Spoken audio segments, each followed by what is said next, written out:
Ang cute ng mga bees. Nandito sila sa flower. Yan o.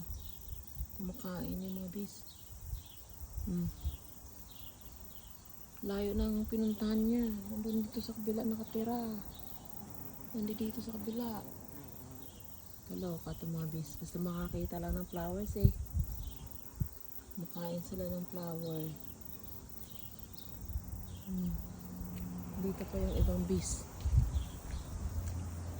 Yan o, dami sila.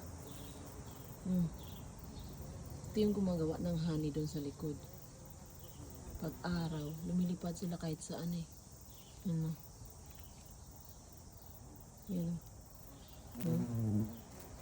Sarap ng kain nila. Mga bees. Friendly ang bees dito, hindi nangangagat. Yan o. Punta lang sa salaman. Tapos uwi yan doon sa pugad nila pagka-gabi. Nandun sa kabila yung pugad. Ito yung kinukunan namin ng honey. Pinibigay ng may-ari. Ito o. Friendly ang mga bees. Kahit ilapot ko yung camera, hindi lang tumatakbo. Grabe siya. Nandyan sa plantation. Dito yung marami rin dito. Sana yung bees. Yun o. Di yan nangangagat. Friendly ang mga bees dito. Sige lang ilipad ng lipad. Babalik siya mamaya dun sa kanyang pugat. Pero yung mga bees na to, nagutom. Kaya pumunta siguro dito. Flowers. Sarap bahay.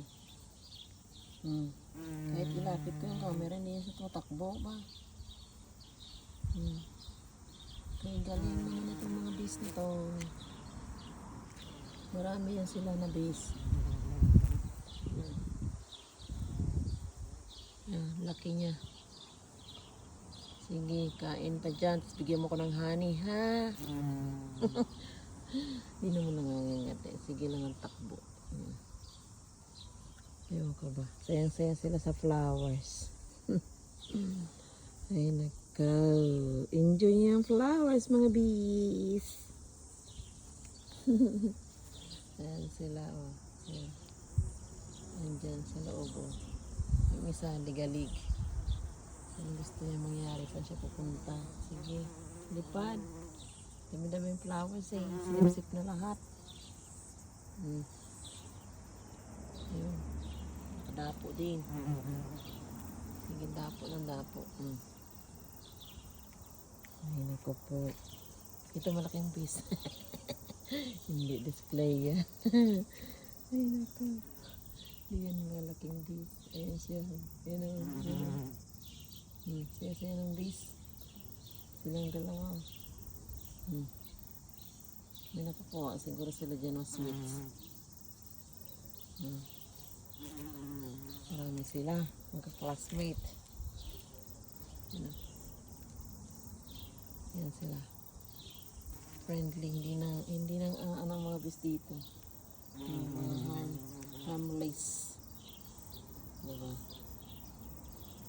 Sige, safe. Ano makakuha mo dyan?